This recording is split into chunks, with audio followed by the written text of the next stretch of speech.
And now, ladies and gentlemen, you are entering New York's greatest place for all things film. Starring your host, Tommy Smart, your co-host, DJ Gowski, your head of reviews, Brother Wells, and your news anchor, Haley Marks. We now enter the studios to bring you The Screening Room on WRHU. You know, it's hilarious how it's like so warm out. It's almost like April. You walk outside, you hear people skateboarding and stuff like that. It is absolutely fantastic. It's like one of those skateboarding movies back in the 70s. It's beautiful. Like California.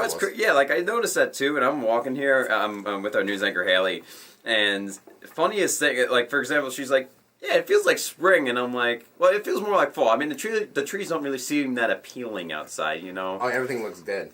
Yeah, and then I was just like, yeah, all the trees are naked. It's like, all the trees are naked. It's funny. Like, no, but it's just amazing. It makes you feel, but it is weird. Be alive, you know what I mean, man? The time to be, well, look, dude, I mean, that can have my own concerns about global warming, but like, believe me, this is global warming. Well, we say, what a time to be alive, and then summer comes around, we're just like, I can't do it, like. It's time to spot live in New York. Gowski's bringing me to you via the magic of WRHU 88.7 FM. This is the Screening Room. And awesome, because this is one of the biggest days ever on the Screening Room, because A, this is one day shy of Frank Sinatra's 100th year centennial and anniversary. Is it really now? Yeah, yesterday was his birthday. It would have been 100 years old. And because of that, we're going to just talk a little bit about Sinatra, among other things too, but we got to talk about Sinatra. And what's really exciting too is that we have coming up at 10:20 we have the host of WOR 710 WOR host Mark Simone will be here to talk about Sinatra and particularly Sinatra's life in movies, which is awesome because he's been doing stuff all weekend, interviews. Oh, absolutely. Sinatra, because he's such a huge Sinatra cinema enthusiast, or whatever you call it. He has many faces, many things. So he's not come here to talk about us about that. We're very happy to talk to him. Also, calling in later, we perhaps have David Lang. He's the composer of the movie Youth, which we reviewed last week, as well as and Gowski's going to do that. Yeah. And of course, where are we without reviews? So we got to do In the Heart of the Sea, the new Ron Howard film. And I got to tell you one thing with Ron Howard. It's like, you don't see a movie of his that's being advertised. You never think, like, by the look of it, tell you the premise of the movie. It looks interesting. All his movies. I'm talking generally here. Yeah.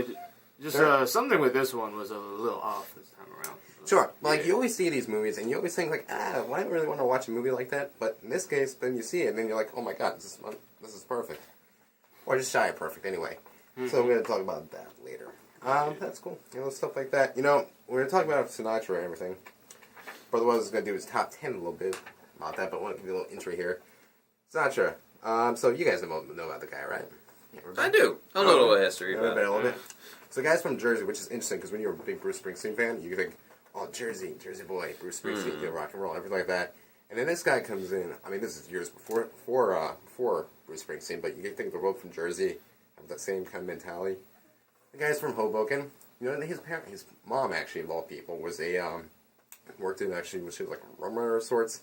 She's a big actual political figure under the table. She's a big thing about it growing up. So opposed to his father, who was apparently more shyer, which I think was interesting. But he was a very interesting guy because he actually had this whole... He knew when he was a little kid. He wanted to be somebody big. He wanted to be somebody... He had so much ambition, actually. He wanted to be the next Bing Crosby. Yeah, right. He had an idol. Yeah, it was his idol. Yeah, he was his idol. And Bing Crosby was huge at the time. But he was like this big, like kind of like crooner guy where he would actually just sing. But he said, all right, after him, somebody's got to take over for him. Somebody's got to be the new next big thing. I think I can be that guy. So he was like, oh, cool. So he'd actually copy everything that Bing Crosby did, and he found a way to brand himself to be his own kind of person. Yeah, he was like, so he was a slight... Excuse me, my throat is just going whack this morning. No, but he was always a big, like, entrepreneur. And it's like, I think, what was it? He brought, like... a unique, I guess it was like a swing style to certain things. Oh, yeah, he was that big saloon singer kind of guy. Saloon singer, yes. He was so interesting, too, because you got to learn about this, too. Donald Trump does this beautifully, too. He actually, is able to brand himself in a way that is actually, recognizable. You're right. You're so right. Yeah, I know, right? And he also flew in on the big airplanes that came down and everything like that. It was a big deal. Like, who doesn't do that for Donald Trump nowadays? I thought it was interesting. Good point. No, he was great. But, one thing I think is just interesting was I always learned about this from him when he came to doing movies. Everybody did movies because that was the big thing you had to do to be able to, like, get yourself seen by the largest audience. Literally and also figuratively by your audience. Yeah, absolutely. Oh, no, I know, right? Yeah. But you were like, you had to do that, had to go into movies, but then when he did that, he wasn't a trained actor. He had no acting skills. So at the same time, he was like, he loved the spontaneity. He just wanted one take. Like one take. He was a big one take guy. He didn't want to do too many takes. He didn't want to get bored, whatever like that. Mm-hmm. But then he does, which is interesting to me because he does like these scenes with like big actors like Brando, who loves like 7, 8 takes. And I'm just wondering how that was a tension between anybody. I know he didn't like Brando because they didn't. Yeah, they had major beef. From yeah, didn't he want to do Sinatra wanted to do On the Waterfront. Yeah. Sinatra was the other step.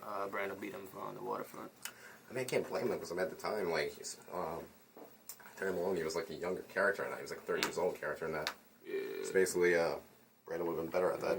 Brando kind of was a prodigy at that time, so I mean, he kind of Took over that? Yeah, pretty much. Like, he just had it right then and there. Oh, well, you know why? Because he worked with Elliot Kazan. Yeah. Before. He worked with Elliot Kazan on Streetcar Named Desire. Mm-hmm. So they obviously had that repertoire. Yeah. But yeah, no, he was like an up-and-comer. He was in his prime. He was a big actor at the time. Everybody loved him. He was, big star at the time. Yeah, he was like one of the hottest actors in the 50s at the time. Actually, yeah. And I mean, during the 50s, Sinatra had like his low period. Yeah, exactly. But that's another thing too. Like when you have like people who are like really remembered from history, everybody they're always known for like the thing they did afterwards. They actually were really successful, then they failed epically, went down, went total rock bottom, and then after a while they actually were able to pick themselves back up and become who they are, which I think is so interesting. Well, do you think that? I mean, I feel like we were talking about this like 2 days ago. How people like could start really well. Sometimes they don't even start successful. Sometimes they actually just come from like a low area and then they just bring themselves up. So do you think that's interesting? Like he started with a hit, then he dropped because of just like losing that like oomph and uniqueness, and then he brings it back again. Oh yeah. I just think that's very cool. So yeah, a lot of it comes from like you see it from everybody. You see it from everybody, from even like Steve Jobs, who did the same thing. I mean, nobody remembers Steve Jobs from prior. I mean, they do, but everybody knows him from creating the iPod. That's his big. You're right. But basically what happened, like, not to go into Steve Jobs, but he created Apple, then Apple disowned him, and then he came out with the iPod, and then he came back into the game. It's always that sense of like rebirth. Yeah. I guess in some sense. New generations. But he was really good at also being able to reinvent himself. Like every decade. Frank did that too. Yeah, that's my point. He always was able to do that. I mean, even at one time he even tried to do like country, I think. Yeah, he went out of. Like good God The thing knows about what Frank genres. is he could get his hands in almost every part of entertainment. So. Oh yeah. He could try almost anything. He could have been a rapper if he was still alive today. I mean, it's possible. That I would never imagine. I don't know why. I just cannot see that. He was a jazz singer. That was his gimmick. Yeah. No, which is great. Like say it was like the new Jay-Z or something. Like I mean, it'd be like Frankie S. I think Jay was actually influenced by Emily, so these people have some sort of like comparing as far as star power. So, They could. All right, great. Since it's a movie show, though, we got to talk about him and his movies, actually. So, Brother Wells, you want to do... Guys can cue me, but Brother Wells, you want to do the top 10? Oh, let's get right to it. All right. Now it's time for the Screening Room's Top 10. So, Brother Frank did a lot of very memorable roles over his long career. And we're going to go through them today. These are the top 10 Frank Sinatra roles. At number 10, we got Alan Baker. Sinatra played this role in the film Come Blow Your Horn. Basically, he plays a playboy who soon has to rethink his life after he does too much. And Sinatra was nominated for a Golden Globe for this in 1964. At number 9, we got Danny Ocean from the original Ocean's 11. And this was the foundation for George Clooney's take, obviously. But we all know how Ocean is. Slick, witty, charming, and the man with the master plan. At number 8, we got Tony Rome, and Sinatra had started to veer into dark territory as far as roles, and he nabbed this one in this neo-noir crime drama, playing a cop locating a missing diamond pin that belonged to a wealthy heiress. Many agree Sinatra made a successful transition into this genre with this performance here. At number 7, we got Dave Hirsch. Sinatra here is both sarcastic and compassionate, and he acts alongside Shirley MacLaine. And their chemistry was electric. At number 6, we got Joey Evans, a funny and charming singer who was also a womanizer. This was the first time he was not top billing for this film that he starred in, and even during marketing, this happened even during marketing, but still managed to deliver and earn himself a Golden Globe nomination. At number 5, we got his role as Joe E. Lewis. Frank took on a biopic at this time, playing the 1920s comedian. Sinatra managed to be sympathetic, pathetic, funny, and sad all at the same time.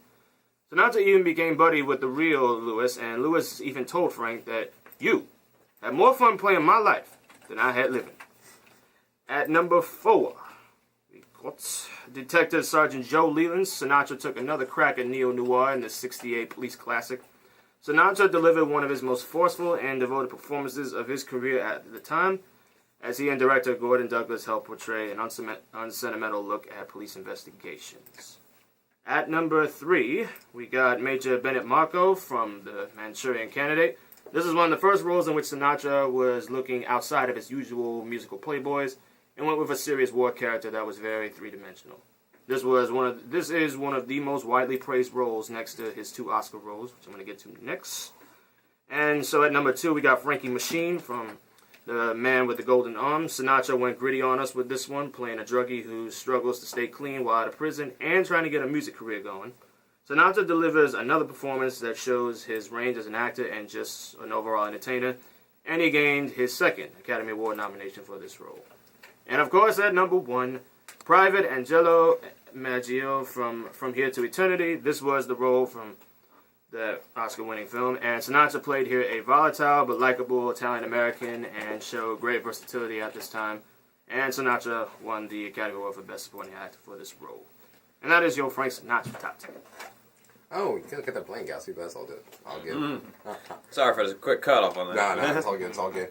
No, it's amazing how he has such a versatility. You know, having actors that can go from being like, you know, he even played like Cop Joey, where he was playing the wisecracking kind of like saloon singer, which was funny because he wasn't actually a saloon singer, but at the same time, playing a song and dance man. You know, he started out doing song and dance with Gene Kelly, and you know, throughout the years there have been, so even Haley understands that. Oh yeah, I am quite familiar with his musical theater age. What do you like about the? You ever see like on the Town? Yeah. Like that? What do you think of that? I mean, I like the musical. It's classic. It's got a lot of tap dancing.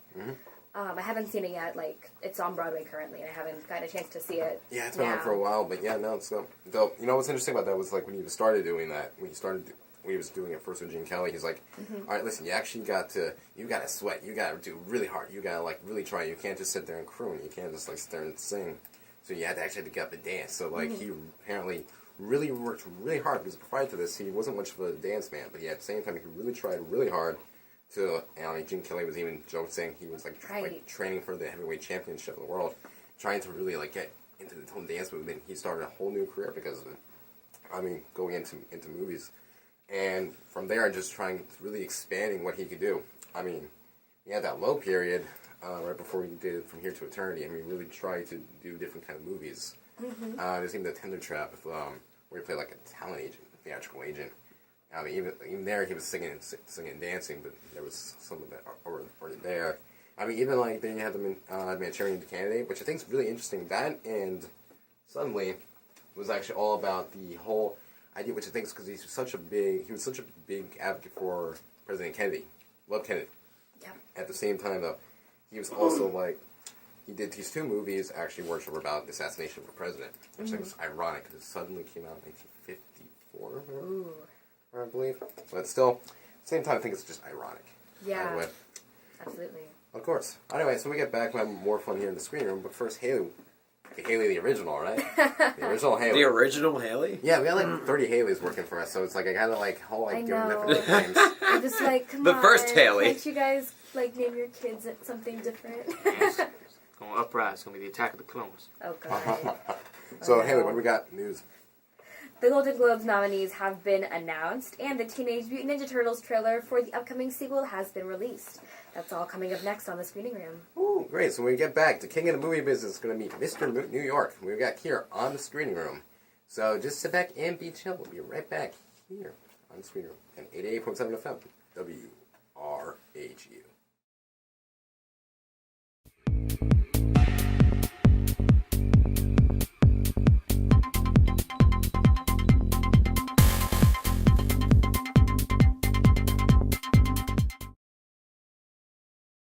Welcome back to The Screening Room. Now here's your news on the march. The Golden Globes are just around the corner, and Thursday the nominees for the 73rd Annual Golden Globes have been announced. Leading the film category this year is the film Carol, starring Rooney Mara and Cate Blanchett, with 5 nominations. In television, the heavy-hitting TV show nominees include American Crime, Fargo, Mr. Robot, Outlander, Transparent, and Wolf Hall. And critics speculate if this year will be the year that Leonardo DiCaprio wins a Golden Globe. He was nominated this year for his performance in Alejandro Gonzalez Inarritu's film The Revenant. Comedian Ricky Gervais will host this year for the award show on January 10th. And the Teenage Mutant Ninja Turtles are headed back to the silver screen. The Teenage Mutant Ninja Turtle 2 trailer is out to hype fans for the upcoming feature. According to Entertainment Tonight, this trailer really goes out of your way to melt your brain. The anticipated sequel chronicles the 4-time crime-fighting aquatic reptiles as they face off their foes. Some of the cast includes Tyler Perry as a mad scientist, and Megan Fox, who returns as April O'Neil, Will Arnett, and many more. The Teenage Mutant Ninja Turtles Out of the Shadows hits theaters June 3rd. That's all the news I have for you right now, but stay tuned for more entertainment news coming up, and back to you, Tommy. On the line right now is our first guest. He actually taught us a masterclass on Frank Sinatra at Hofstra University. And honest to God, and considering that one lecture, that one class, he's one of the best professors I've ever had. Please welcome talk show host from 710 WOR, Mr. New York, Mark Simone. What's up, Mark? Hey, how are you? Good. Good. How you doing? Good. I don't think they'd even normally let me into Hofstra as a student, but there I was teaching a master class. I know, right? It was like, how funny is that? Like, but you did pretty well. You know a lot of stuff. Trust me, that you reached the standards. But okay. I want to tell you the one thing about that was really cool when you did that entire lecture was when you started out mapping out basically the craft of being a successful artist, a successful person. So I guess you hit a couple of notes that I mentioned earlier in the show, and I just want to ask you, what made Sinatra stand out between like Bing Crosby, Dean Martin? What made him, he really did change the music industry. He really did change, change the music industry, change the world, kind of, so to speak. What made him so special and unique? Well, he started out as one of those guys. He sang just like those guys in the 1940s, and he had become very successful singing like that, which was to sing in a nice, sweet way with a very charming sort of voice and a beautiful voice. They called them crooners. They would just be very pleasant the way they sang. And then his career got wiped out at the end of that decade. So basically, he was down at the bottom in 51 and 52, and he reinvented himself, and he wanted to do something different. And he decided to, instead of singing like that, sing in a more powerful way, and the lyrics would mean something. Now, he was lucky. He was one of the greatest actors ever. This is a guy that got 3 Academy Awards and never took an acting class. But he decided to act out those lyrics. They were no longer songs; they were plays. They were 3-minute plays, and he started to take it very personally. They were all about him. So that ballad about loneliness was about him, and he started to sing them in this much deeper, darker voice, and in this gut-wrenching kind of way. And the lyrics became so powerful. Now, the technique of getting those lyrics across, he went to blues singers like Billie Holiday and Mabel Mercer and took their techniques and put them into pop music. Nobody had ever done that before. So suddenly he sounded different from everybody else. And he said in an interview once, which he did at a university, but I think it was at Yale, he said, everybody was trying to be Crosby, and I realized there was no point in that. Let me try to be something totally different. And when he reinvented himself, that's when he came back and had the biggest single career ever in the history of show business. That came in the 50s, correct? Around there, yeah, when he did Come Fly With Me? 54 till the end. Nobody was ever bigger in the history of show business. At one moment, he was the biggest movie star in the world, the biggest nightclub and concert star in the world, biggest recording star in the world, biggest TV star in the world. He literally dominated everything. And let me ask you, was this true that he actually wanted the role from On the Waterfront over Brando, Brando's character's role in there? Oh, yeah. Yeah, he had it. He had the role. Brando was a Broadway star. He became so hot on Broadway. He was just the hottest thing in the world for a second there. So they got rid of Sinatra just to give Brando the role. They knew it would sell tickets. And it turned out he was a great actor. So that began the lifelong blood feud with Brando. And then the next year, there was a part Sinatra wanted in Guys and Dolls. They took his part and gave it to Brando. gave Sinatra the lesser part, so he never forgave Brando. Right. Because he even sings "Luck Be a Lady" in that movie. Brando sings that, and I guess like Frank must have been like, I'm gonna be in Las Vegas singing that song so much better than he is. Probably that was going on. Yeah, it's one of the dumbest moments in film history to have Brando, who couldn't sing that song, and have Sinatra stand there and watch him. Yeah, I know, right? And tell me if this is true or not. Like, because Sinatra was a big spontaneity kind of guy, he liked spontaneity because he was a singer and did everything on the stage. He liked doing one take in movies. He didn't like to do multiple takes. And then he's like sitting in a diner with Brando and Guys and Dolls, and Brando does like 8 takes. So I hear like he even like messed up some of his lines just to annoy Frank during that when they were shooting that. Yeah, that was true. But it's a little myth to all of that. He would do multiple takes in a recording studio. He was in a recording studio as a singer and musician, the greatest technician, craftsman in the world. He would do hundreds of takes if he had to.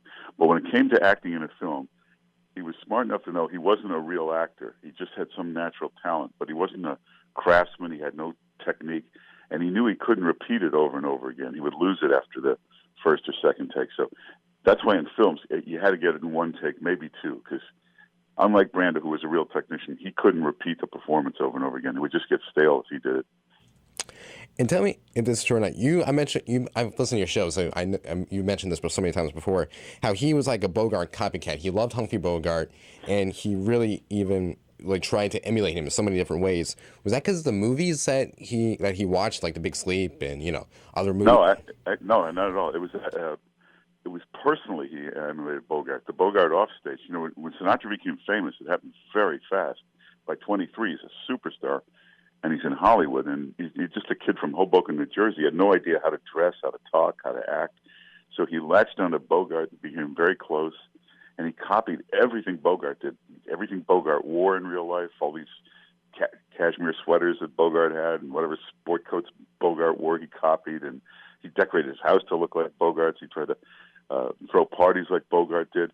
Humphrey Bogart had a little group that would come over every few nights, and they started calling him the Rat Pack. It was a group of celebrities. So even years later, when Bogart was gone, Sinatra created his own Rat Pack, and that's where he got the name. Anyway, and that's so funny. Also, speaking of the Rat Pack, when he did Ocean's 11, I was talking to one writer who wrote a biography on Sinatra one time called Sean Levy. Nice guy. He said to me, actually, like when he was doing those movies, he did it purely almost just so he could hang out in Las Vegas with his friends. Like they didn't start shooting until like 5 p.m. at night. Was that true? Yeah, well, I think it's more like 1 p.m. He used to wake up about noon. Now, it's hard to believe, but in those days, even though they were the biggest stars in the world, you had to do 2 shows a night in Las Vegas. That was the requirement. The biggest stars would do 2 shows, and on Friday and Saturday you do 3 shows a night. So by the time I think the second show was like a midnight show, 1 o'clock. So then they'd go out all night, go to sleep like 7 in the morning, wake up about noon. They'd start filming in the afternoon. And if something was too long, like there was one scene that was too complex, so one of the actors showed it to Sinatra, and he said, "This is how complex this scene is." Sinatra just ripped the pages out of the script. He goes, "All right, it's out." That's the way he ran that movie. That's hilarious. Actually, yeah, because it was all name recognition at that time, I guess, for that movie, so they were really the boss on set. That's pretty cool. Let me ask you this. So, like, people forget, you mentioned before how he got an Oscar. His first Oscar was in the 40s, I believe, for The House I Live In. Yeah. So why was that project so important to him? Because it was like a really small film at the time. It was like years ago, too. Yeah, it was a small film, but it was so radical and controversial. It was about bigotry and discrimination. Nobody had ever touched those subjects before. And in show business, there was a lot of discrimination. The black performers couldn't play the most famous nightclub in the world, the Copacabana. Even in Las Vegas, even in the 50s, late 50s, Sammy Davis could star at the Sands Hotel, but he couldn't stay there. He wasn't allowed to actually walk through the lobby or any of that stuff. So Sinatra made that film in the 40s. It was important to him. It was risky, but he did it, and got his first Oscar for that. And then he was the guy that integrated the nightclubs, and he was the guy. He had a lot of power in Las Vegas that finally demanded black performers be able to stay in the hotel, walk through the hotel, eat in the restaurants, and he broke down all those barriers. If you're just tuning in, we're talking to Mark Simone about Frank Sinatra. Also, I want to ask you, going on him with the Oscars, him in From Here to Eternity, some people say, the whole Johnny Fontaine from The Mob, Godfather, that is all based off him. That's all just silliness, right? He got that role because of Ava Gardner, right? Yeah, but he got that for 47 different reasons. He was just the most aggressive, toughest business guy in the world. He did everything he could to get that film. He had everybody he knew call the studio, call the producer, call the director. It was the biggest campaign ever to get it. He used to, back then you'd get about $80,000 for a role like that, which would be off the fortune today. He agreed to do it for $8,000. The head of the studio, by the way, was a great cheapskate, so that really was a big factor. Ava Gardner was fighting for him, but the role eventually went to Eli Wallach. Sinatra didn't get it, and then at the last minute, Eli Wallach wanted to go to Broadway and do this important Broadway show, so he quit. Sinatra was next, and he got it. How can you picture Eli Wallach in that role? Think he would have been? How would he have been different? If you think of anything. Yeah, it wouldn't have worked, but Eli Wallach was a real serious actor. Whereas, remember, Sinatra, this is still before he made all his great films, so nobody thought he could act. The only thing he'd done before were those Gene Kelly musicals, so nobody took him seriously as an actor till this film. That's true. Yeah, that's true when you think about it. Also, I'm going to run through some movies, and I just want to get your thoughts on them, because it's Sinatra buff. I just want to see what you think. You ever seen the movie High Society? Yeah. What do you think of that one? Because he's in there with Bing Crosby. That's been a huge deal for him. Well, Crosby was one of the guys he idolized. In real life, Crosby had really no use for Sinatra. Didn't hang around with him much. He thought he was a bit of a crude guy. And Sinatra had a thing about he would sleep with every leading lady in every film. He always did that, except for Grace Kelly in that film. He was afraid to try anything in front of Crosby. He was too intimidated. And he didn't want to strike out in front of his idol. So it never happened. But, that was a Cole Porter musical. Mm-hmm. It was a big Cole Porter musical. When Sinatra was unknown, before he got famous, he was singing in a little place called the Rustic Cabin. And he was an unknown little singer. Cole Porter came in one night to just happened to walk into this club. So Sinatra got so excited, he decided he would sing Cole Porter's Night and Day. But when he got on stage, the first time he ever froze on stage, he just completely froze, couldn't remember the words, just started stammering and walked off stage. It's the only time it ever happened to him. Now, years later, 25 years later, they're doing High Society. And finally, at one point, Cole Porter was visiting the set. Sinatra took him aside. He said, "You won't remember this." But he started to describe the night, and Cole Porter said, "I remember it. I never forgot that. It was the strangest thing I ever saw." Well, at least he left a good impression on him. Also, when you have another movie like Man with the Golden Arm, I actually really like, Otto Preminger did that, and I really like the score of that movie, that jazzy score of it. But one thing that was really cool is like contrasting I think this is the darkest movie that he's ever done, he ever did in his life. Yeah, well, it would be a tie. It would be that and the movie Suddenly, where he played a crazy presidential assassin. Right, the guy with the purple star, right? He always says that in the movie. But which of the two? I mean, you got that and you had The Manchurian Candidate, which are both about presidential assassinations. That's so funny considering he was also a big Kennedy buff, like a huge fan of the Kennedys. Well, it was strange because The Manchurian Candidate was 1962, and it came out, it was a big hit, and it was just months after that the president actually was assassinated. So they had to pull the film off the market, and it wasn't seen for almost 30 years. Nobody saw it. Yeah. In fact, he was on Larry King one night in the late 90s, and Larry King said, "It's one of your best films. It's a shame it's banned from the market." And Sinatra said, "Yeah, I wish the producers would release that. I wish they would put that back out." And Larry King said, "Well, you own it. Your company owns the film." And he said, "I didn't know that." And he said, "I'll have it released tomorrow." That's how it came back out. Yeah, nothing. Talk about power, right? Let me ask you, just tuning in, we're talking to Mark Simone. I'll only ask you like another question or two, but you talked about how like his songs were all about loneliness. He had this theme. I remember you talking about this. Really interesting. Left an impression on me when you say how like if you're going to be somebody, brand yourself, you have to have like a theme to talk about. Themes to talk about. There was a big thing with loneliness. You mentioned all the songs were about loneliness. Explain to me a little bit about his upbringing. Like what made him so lonely? Well, in real life, he was always surrounded by people. You go to dinner with him, there's 45 people. You go in his living room, there's 30 people sitting there. There's always people. And I asked him once, I said, why do you always do that? And he said, I was an only child, and then as a kid, I was so lonely, I vowed I'd never be alone as an adult. So it was something that always haunted him. I was talking about those singers in the 40s. that was the other difference. They were all happy in their songs. Even they were singing those ballads, they were like happy-go-lucky guys. This was the first singer ever to mainstream singer, who really sound emotional, sound lonely, sound bitter. And no one had ever done that before in songs. I feel as if like most of the greatest artists are alone. There seems to be a theme in their lives. But I guess let me ask you, since you met Sinatra, you met him in 80s and you kind of hung out with him. Do you have any quick Sinatra stories that you can tell us, or anything what was your impression of him when you met him? Well, he was the most generous guy. You never saw a more generous guy than Sinatra.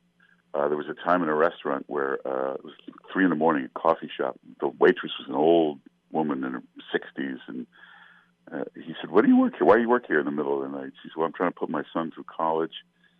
And he said, "Well, how much is that?" She said, "Well, it's $12,000 a year." He said, "No, the whole thing, the whole 4 years." She said, $60,000. Well, he wrote her a check right then and there for $60,000, paid for the kids' tuition. I mean, that's the kind of guy he was. So generous.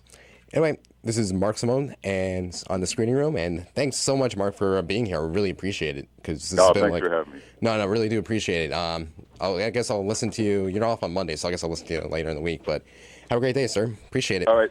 I'll be listening to you, too. Thanks. Thanks, man. Appreciate it. Take care. Bye. So that was fun. Very nice, very nice. Now that is some true generosity.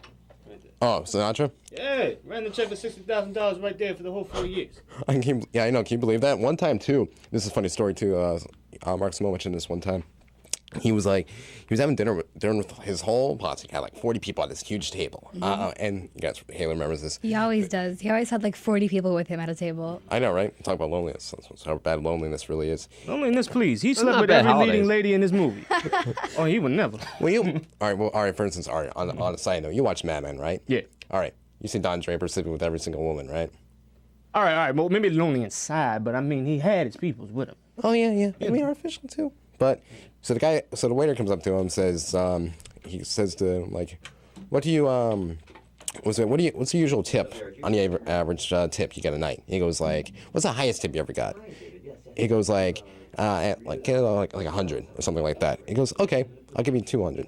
Then he gives a $200 tip, and then he leaves. And he pulls him aside afterwards and goes, just out of curiosity, who was the guy who gave you a $100 tip? He goes, that was you last week. Wow. Talk about that. I just thought it was funny. So, of course, that was really cool. Mark Simone. And when we get back, actually, we're going to talk to this other guy. He literally just called in right now, so he's all up and ready for right after. Wow, somebody's lonely. Well, no, I'm kidding. I'm kidding.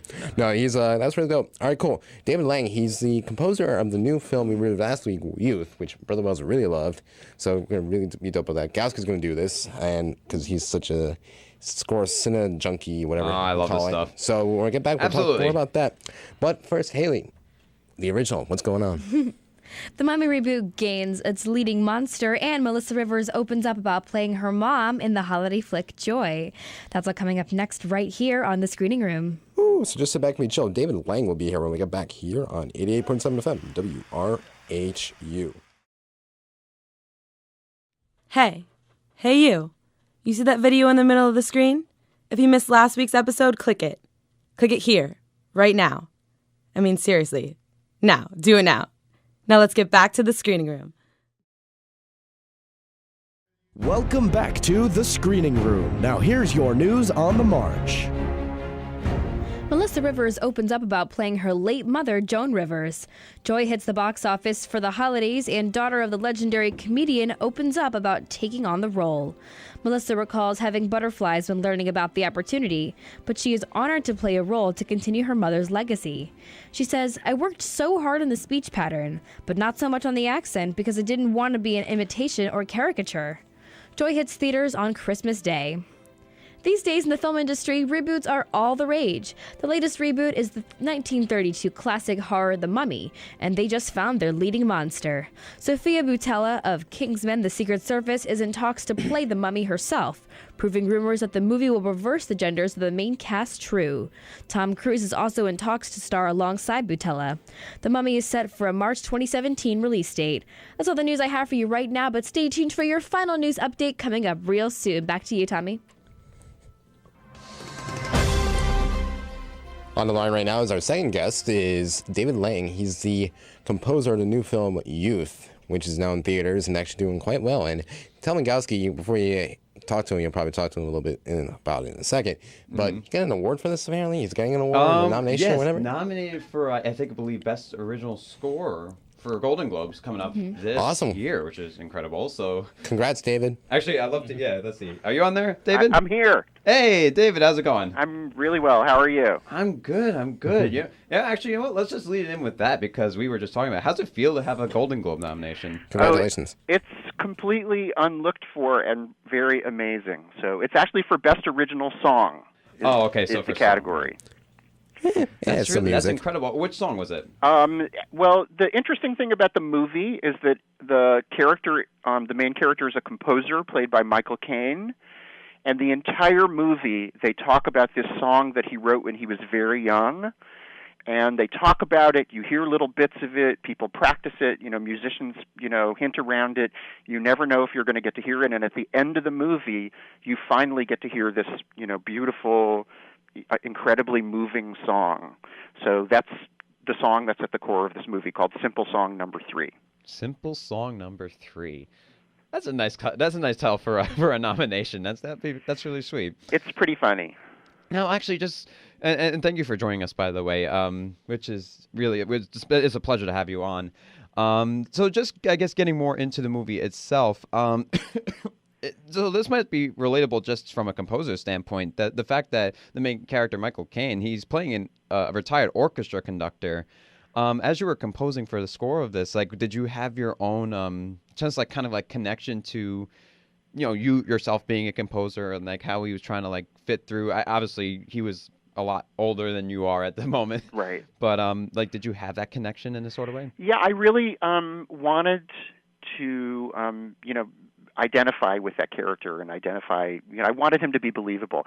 He's a composer and a conductor, and as you may know, there are not many big budget feature films that are, have a classical composer at the core of them. So I felt like not just a great thing for myself to write this music, but for my field in general. I thought it was a really amazing thing, and I wanted us to look as accurate and good and interesting as we could possibly look. So I tried to use the music to, make it look like we're, reasonable people who do interesting things. That's really cool. Actually, speaking about the music in general, I sometimes I see critics putting some stuff up on online about this, or just the idea from what we view it as. It's kind of like being immersed in a dream. There's a lot of sensory, all the senses of cinematic. Oh, excuse me, my throat's a little weird. But there's just a bunch of senses that are going on inside the film. So I guess musically, did trying to touch on that, were there different orchestra cues you were trying to specifically look for? Yeah, well, also one of the other interesting things is that because there's so much music in this character, I had to write all the music before the script was done. So I actually wrote this music a long time ago, and then the script got finished around the music that I wrote, which is completely unusual in terms of the way music is normally used in a film, as I'm sure you know. Absolutely. So what that meant was that I got to spend a huge amount of time talking to the director, Paolo Sorrentino, about how to use music to tell the story and how to define who these people really were.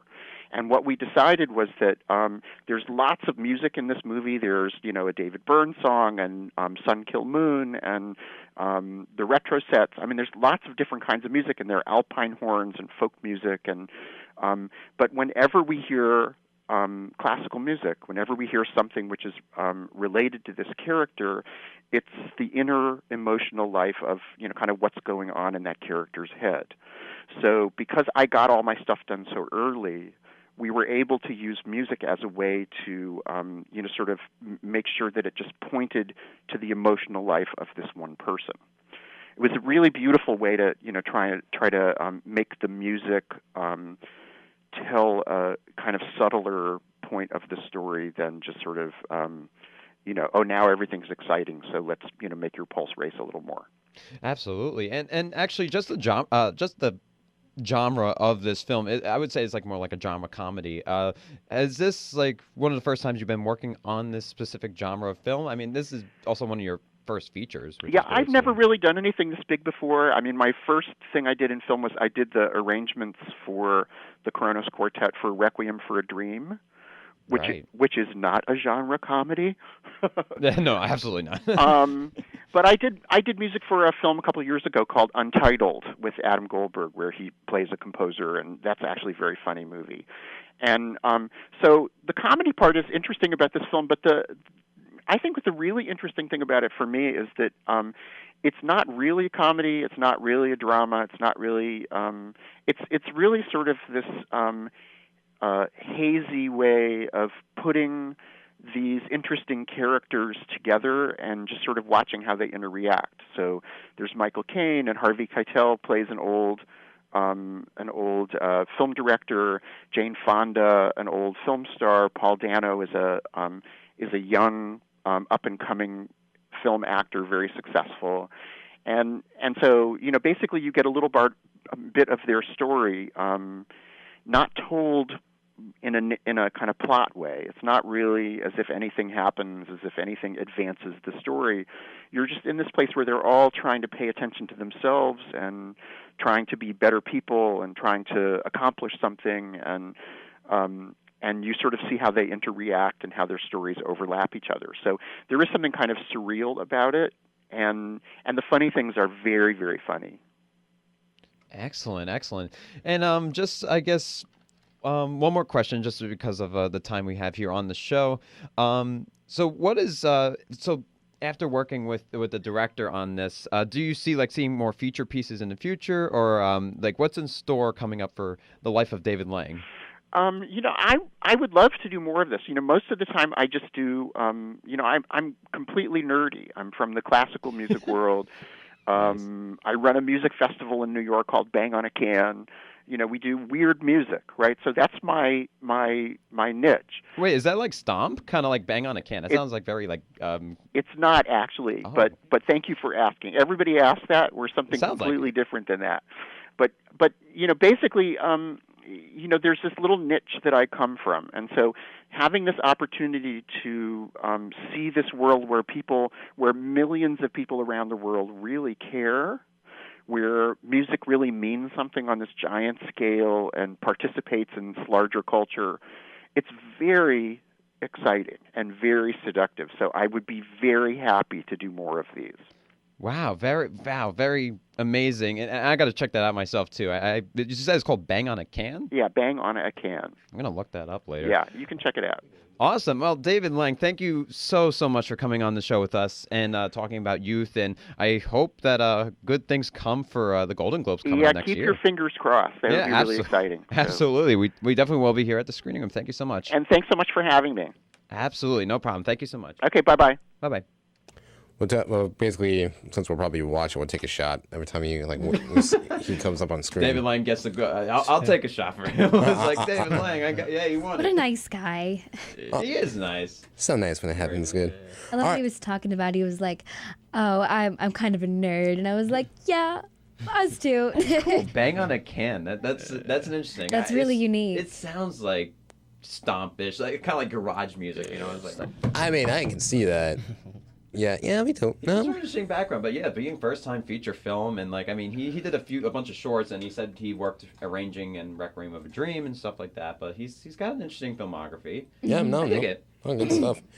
So when we get back, hey, Adam Sandler's back, and he's on Netflix. Oh boy. Was it good? Was it bad? Well, we'll let you know whether or not Nick Nolte was ever found. Well, that comes up next on the screen. But Haley and Original, what's going on? Jessica Chastain opens up about gender equality.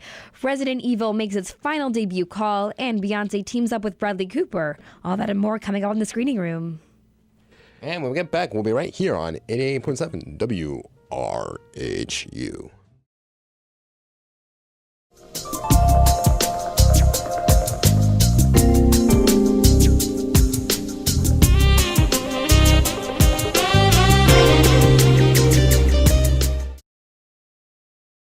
Welcome back to The Screening Room. Now here's your news on the march. Jessica Chastain talks about the need for gender equality in Hollywood. Chastain, lead of Zero Dark 30, will soon star in Zookeeper's Wife. She described it as one of the heaviest female sets she's ever worked on. Chastain says, "You usually won't see more than 3 women backstage out of 100 people. The crew for Zookeeper's Wife is roughly 20% women." Chastain also says, when there's equal male to female representation, women aren't seen as sexual objects, and there are no strange power plays. The Zookeeper's Wife is based on a book by Diane Ackerman and is being directed by Nikki Caro. For the 3rd time in history, A Star is Born is being remade, this time starring Beyoncé and Bradley Cooper. A Star is Born tells the story of a young woman who achieves fame with the help of an alcoholic has-been. The heartfelt drama has made its theater debut in 1937. It was later reimagined with Judy Garland in 1954 and with Barbra Streisand in 1976. In addition to filling the male lead, Bradley Cooper will also be directing. This will be Cooper's first time directing a feature-length film. Production is scheduled to begin near the end of 2016. And production for the final Resident Evil movie is coming to a close. The Resident Evil franchise, starring Milla Jovovich, began back in 2002. Resident Evil, the final chapter, will be the 6th installment for a series that lasted more than a decade. Filming ended in Cape Town, and Jovovich took to Instagram to share her excitement. Also starring in the final chapter is Ruby Rose of Orange is the New Black, and Ari Larder, Resident Evil. The final chapter hits theaters on January 27th, 2017. That's all the news I have for you this week, but stay tuned for more news next week right here on the Screening Room. Back to you guys. All right, cool. So the next film we're going to talk about this is our dear friend Adam Sandler is back. And the only thing with that is that he's on Netflix, which I think is really cool because, like, all his movies been bombing at the box office, but now he's on Netflix and everybody, you can carve out your own niche in there. Yeah. So Ridiculous Six, what's it about? Okay, so Adam Sandler plays a Native American called White Knife, and he's an orphan raised by Native Americans. He was originally a regular white man. And he finds out about his father and his 5 idiotic outlaw half-brothers, and they all discover that their father is missing, and so they set out on an adventure to go find him, but he also has some secrets of his own. Let's go to this quick clip. Apparently, there's some new gang out there robbing everybody blind. Half the lawmen in the West are already looking for us. You know which way them there ridiculous 6 rode off to? This is gonna be so much fun. Now. If Frank Stockburn is your father, raise your hand. So here's the thing. Okay. All right. He has his. This is better than Grown Ups. I will say this. It's better than Grown Ups too. But it was worse than the Fantastic Four. And that's saying something. No. Wait. What? How's that? All right. I thought Grown Ups was better than Fantastic Four. Like, okay. At least. Let me. All right. Let me go explain this to you. Go for it. All right. I don't feel like Adam Sandler cares anymore. Like in the 90s, when you had the Wedding Singer, I like that movie. Punch Drunk Love. Like Happy Gilmore. That was a good movie. But, yeah, sure. And then, like, he makes movies just so he can go to a certain location. He makes movies purely to make money. And he just hangs out with his peoples and whatnot. Exactly. David Spade and oh, yeah. Schneider. Because you see how, like, this has this entire entourage into one movie. And they say, what can we do? I like how the movie had to have a plot, but I didn't buy him as an Indian. No. I didn't, buy him with all his brothers. I'm, laughing at it. It's ridiculous. This film was a joke. No. This was a joke, and it was racist. Yo, first of all, Big Hero 6. They took out Big Hero 6. They said Ridiculous 6. That's wrong. That's even worse. This was like a spoof of both Madness and Seven, but there's also kind of had some Blazing Saddles, but Blazing Saddles had more dignity and respect than this. Okay, then please skip this. And the best part of it's the end when Nick Nolte's like, Tommy, don't leave me alone.